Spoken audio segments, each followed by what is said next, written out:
How's your time in Nova Scotia?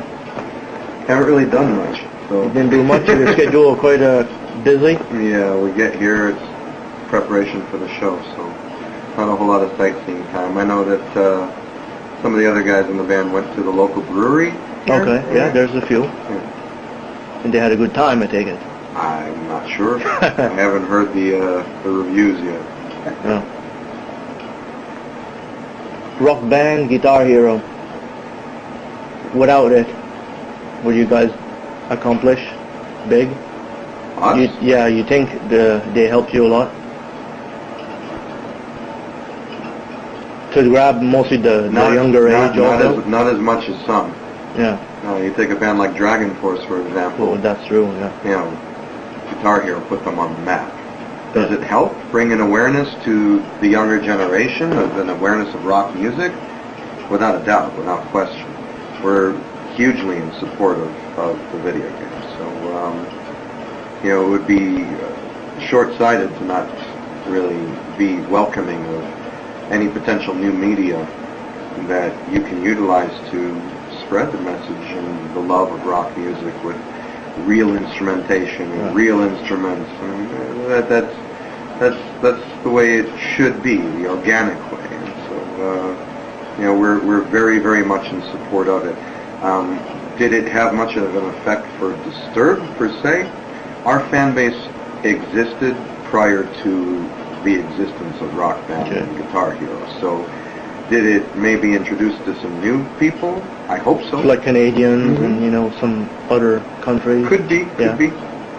I hope that it continues to do that. I'm sure it does. And you guys made an album, 10,000 Fists. Mm-hmm. On that album cover, am I really seeing Tony Iommi in the background? Have you been asked that? A lot of people think he looks like Tony. There's another guy that thinks that there's somebody that looks like Zakk Wylde on the cover. Kind of, yeah. Yeah. It was all Todd McFarlane's, vision. So, the characters and their detail was really up to him. I don't know that he was specifically going for any sort of iconic rock images, but there definitely is a certain similarity to the image, no question about it. Bands that came on tour with you, All That Remains and Skindred, and now Art of Dying, are they, bringing fan base also for Disturbed also? like a extra? I don't know how much. Because All That Remains right now is starting to do rise. something. Yeah. Well, we've been keeping an eye on them for a while, which is why they actually ended up making the main support spot on this tour. I think that it works more in the reverse than it does in terms of them bringing more to the table. I think until they get past a certain level, truth be told, because you're really talking about the same demographic. Right. Let's say that in any given market you got 5,000 kids that are coming to the show. Okay. Would those 5,000 have attended whether those bands were on the bill or not? Yeah, they probably would.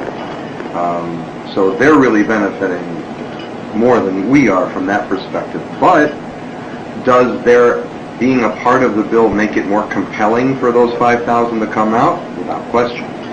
They're all amazing bands. How much do they actually add to the draw? I don't know that them as individuals add to the draw specifically, but they definitely add to the total value of the package and of the night. Mm-hmm. Going through your vocal abilities, when did you discover you had that uniqueness? Like that thing that no one else does? Because, you have a very distinctive voice. Very original. Thank you. It really developed over the course of time. It developed with Disturbed, and the bands that I had sang in prior to Disturbed, I was not affected as much rhythmically. The edgier aspect of my vocals had not yet been harnessed because the music didn't call for it in the prior incarnations of things that I had been part of. So, I really owe the development of my style as well as the guys owe the development of their style to each other. We really grew from each other. Any solo project in the future? No, there's really no time. You're gonna stay in the metal scene? Yeah, that's my passion, that's my love. I don't really find a whole lot of other styles as satisfying for what I want to express. I think that the darkness and the aggression that's inherent in what we do is necessary to what I write. And I'm not ruling anything out, in the far future, but for the time being, Disturbed is our entire world. Right. And then there's really very little time for anything else. Disturbed is growing very big. How big do you find yourself in 5 years from now? Are you going to be Metallica established? One can only hope. I think it might take more than 5 years. Well, you never know. From your mouth to God's ears, my friend. May it be so. Because I've seen you guys since Guitar Hero 2 or 3, and just seeing how it picked up with kids. Kids are getting older, you see. And now kids are starting to go to your shows. And hopefully. That would certainly be our hope.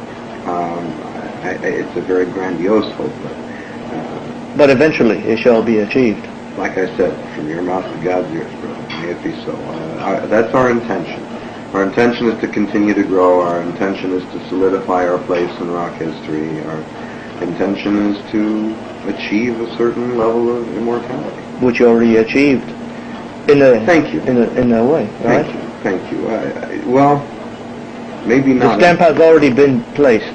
It has, but perhaps not deeply enough. That is a good point. I think we have quite a ways yet to go. Everybody works on becoming better and greater. Internet. Yes. Would you say Internet has helped you on sales, CD sales and stuff? Well, you got the whole BitTorrent download and stuff, but also if somebody downloads one single, do they buy the album? Sometimes no. The Internet has helped overall for every band, right? For every musician on this planet, the Internet has helped. For every label, it's been the demise, because unfortunately, the industry fought the new technology. The industry sought to demonize the consumer, slap lawsuits against them, instead of embracing the new media, instead of negotiating deals with each individual ISP. 70 million people subscribe to ISPs, all right, to get their internet service. Correct. It very early on, 10 years ago, all right, 15 years ago, when MP3s were just a blink in the eye.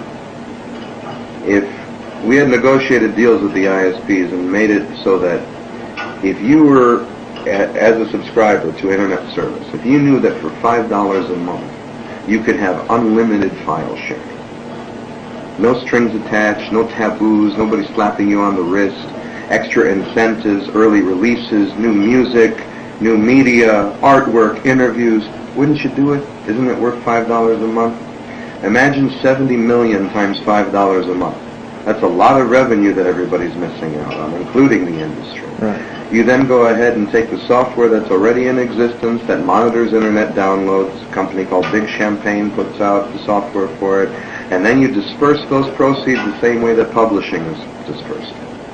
So, has the internet affected our ability to be successful bands? Only within the framework of the existing industry. Only within their propensity to hold on to an antiquated product and a retail infrastructure which is dying and filing for bankruptcy left and right. You can't fight the future. The cassette killed the 8-track, the CD killed the cassette, and the MP3 is destroying the CD. That's the reality of it.